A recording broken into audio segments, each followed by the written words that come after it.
सुनीता अपने ठेले के आगे खड़ी होकर गर्मा गर्म आलू के पराठे बना रही थी।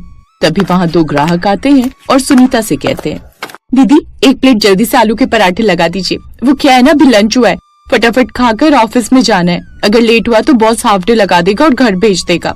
हाँ दीदी, ये पागल बिल्कुल सही कह रही है। अरे आज तो हम लंच लाने ही भूल गए, अगर लंच लाते तो इस तरह खड़े ना होते। अरे कोई बात नहीं बहनों, तुम मेरे हाथ के आलू के पराठे खाओगी तो तुम्हें लगेगा कि तुम किसी ठेले का नहीं बल्कि खुद के घर का खा रही हो। और हाँ, अगर आपको ऑफिस जाने में देरी हो रही है, मेरा मतलब आपका लंच खत्म होने वाला है, तो मैं आपके लिए पैक करके दे रही हूँ। आप अपने ऑफिस में बैठकर खाना खा लेना।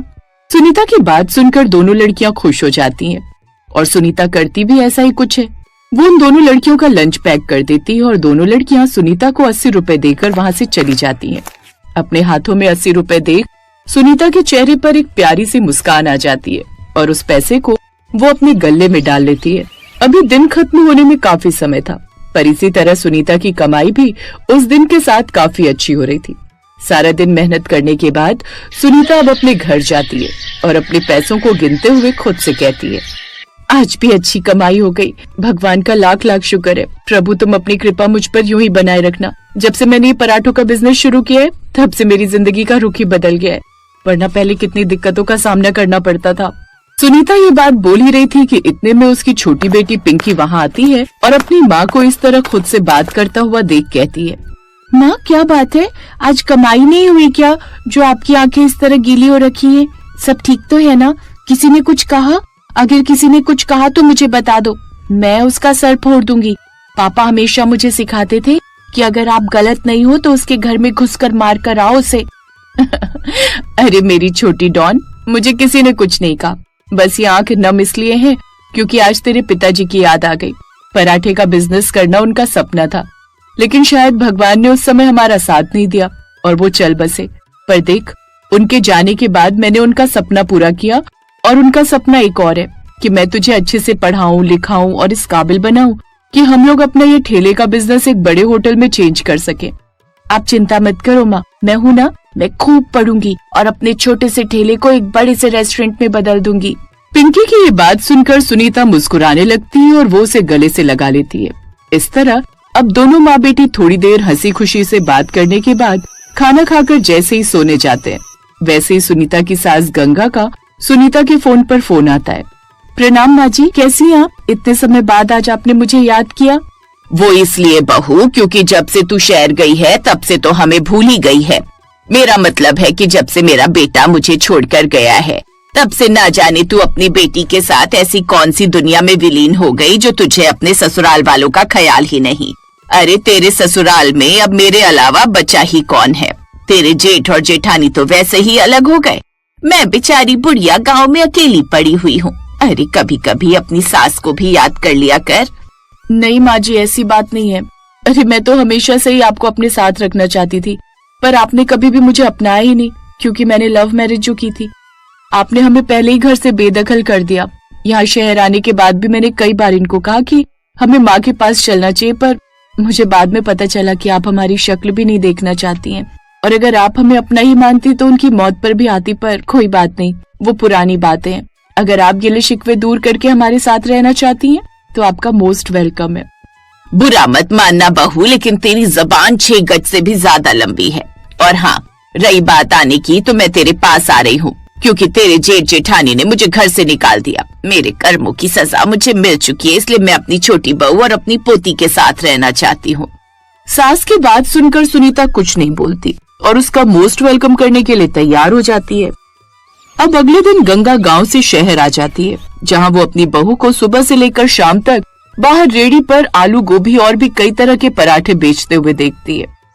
गंगा अपनी बहू का ठेला देखकर खुश तो होती है, लेकिन उसके मन में लालच आ जाता है। वो सोचने लगती है कि सुनीता इतनी अच्छी कमाई कर रही है तो क्यों ना वो खुद ही इस बिजनेस को संभाल ले। ये तो बहुत अच्छा काम कर रही है, इतने पैसे रोज आते होंगे। अब तो मैं शहर आ गई हूँ, मुझे बहू बेटी की क्या जरूरत, मैं खुद ये पराठे बेचूंगी।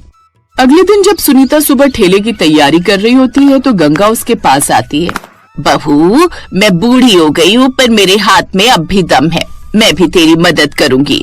तू सुबह घर के काम निपटा, मैं ठेला संभालती हूँ। माँ जी, आप क्यों कष्ट कर रही हैं? आप आराम कीजिए, मैं सब संभाल लूंगी। अरे कैसी बातें कर रही है, मैं तेरे पर बोझ नहीं बनना चाहती, तू जा घर का काम कर। मजबूरी में सुनीता को सास की बात माननी पड़ती है। गंगा ठेला संभालती है और सुनीता घर के काम और पिंकी की पढ़ाई में ध्यान देती है। शुरुआत में सब ठीक चलता है। ग्राहक गंगा के हाथ के पराठे भी मजे से खाते हैं, पर कुछ दिन बाद गंगा की पुरानी आदतें वापस आ जाती हैं। एक शाम को पिंकी स्कूल से आकर देखती है कि ठेले पर बहुत भीड़ है। वो अपनी दादी के पास जाती है। दादी, आज इतनी भीड़ क्यों है और ये लोग लाइन क्यों लगाए हैं? अरे पोती, तेरी माँ पराठों में थोड़ा कम मसाला डालती थी, मैंने थोड़ा ज्यादा मसाला डालना शुरू कर दिया है, इसीलिए लोग अब ज्यादा आ रहे हैं। पर असलियत कुछ और थी। गंगा आटा और तेल बचाने के लिए पराठों का साइज छोटा कर रही थी और उसमें आलू की फिलिंग बहुत कम डाल रही थी। वो ग्राहकों को वही पराठे 50 रुपए में बेच रही थी जो सुनीता 40 रुपए में बेचती थी। ग्राहकों को लगता था कि दाम बढ़ गए हैं। अरे बुढ़िया, ये क्या दे रही है? ये तो बस आटे का टुकड़ा है, आलू कहाँ है इसमें?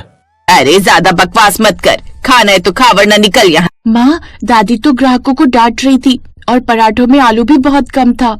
क्या कह रही है पिंकी? मुझे तो लगा था माँ जी सब अच्छे से संभाल रही होंगी। अगले दिन सुनीता छिपकर ठेले पर नजर रखती है। वो देखती है कि गंगा न सिर्फ सामान कम कर रही है बल्कि पुराने ग्राहकों से भी रूखेपन से बात कर रही है। शाम को सुनीता ठेला बंद करके घर आती है और गंगा से बात करती है।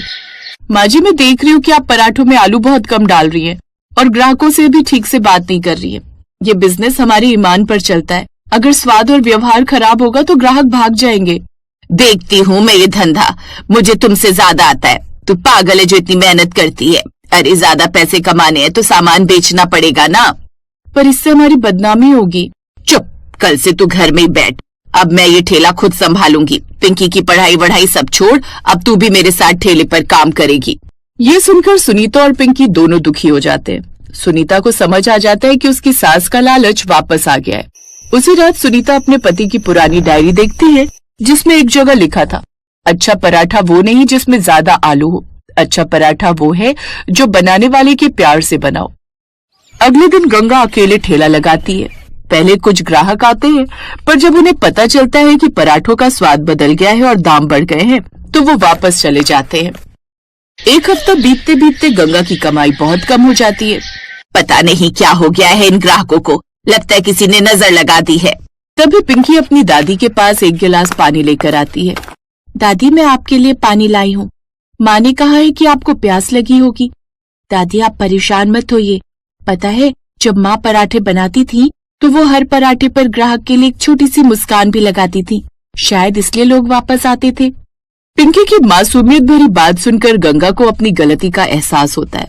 वो समझ जाती है कि पैसा बचाने से ज्यादा जरूरी चीज ग्राहक का विश्वास है, जिसे उसने अपने लालच में आकर तोड़ दिया। पिंकी बेटा, तू बिल्कुल सही कह रही है, मैंने तो पैसों के लालच में तेरा और तेरी माँ का बिजनेस खराब कर दिया। शाम को जब सुनीता घर आती है, मुझे माफ कर दे बहू, मेरे लालच ने मुझे अंधा कर दिया था। अब मुझे समझ आ गया है कि मेहनत और ईमानदारी से कमाया गया पैसा ही सबसे मीठा होता है। कल से तू ही ठेला संभाल, मैं तेरे लिए पराठों का मसाला तैयार करूंगी।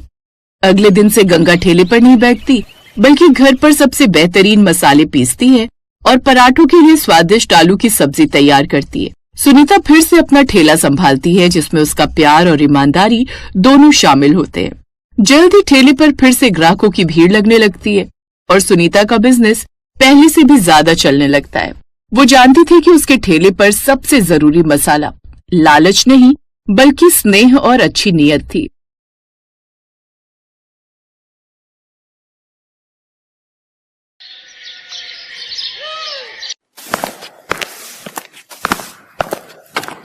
कविता, तू अभी तक झाड़ू ही लगा रही है और जल्दी जल्दी से हाथ चलाना इससे पहले कि तेरे दोनों भाई उठ जाएं। जी भाभी। तभी कविता की छोटी भाभी रश्मि वहां आती है। कविता, ये क्या तुम्हारा साफ सफाई का काम अभी तक खत्म नहीं हुआ?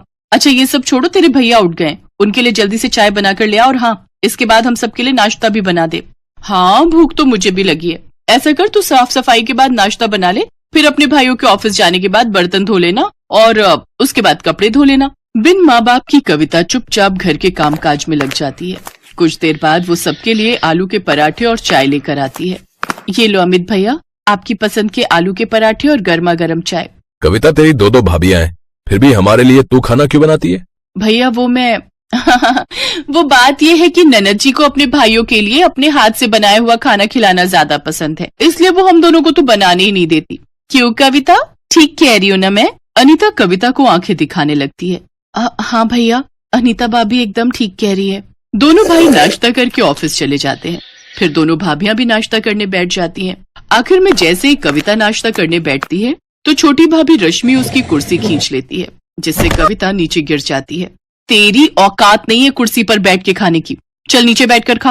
और नहीं तो क्या, तुम्हारी हैसियत इस घर में एक नौकरानी से ज्यादा कुछ भी नहीं है। और हाँ, पहले ये वाला खाना खत्म कर। लेकिन भाभी, ये तो आप लोगों का झूठा खाना है। हाँ तो इसे तो तू अपनी खुशकिस्मती समझ कि झूठा खाना तुझे नसीब हो रहा है। चल अब खाना खाकर सारे झूठे बर्तन धो देना। अच्छा रश्मि, तूने कल रात बिग बॉस का एपिसोड देखा क्या? नहीं भाभी, मिस हो गया। वैसे अभी रिपीट आ रहा होगा, चलो ना चलकर देखते हैं। हाँ हाँ चलो चलो। दोनों भाभियां आराम से अपने कमरे में जाकर टीवी देखती हैं और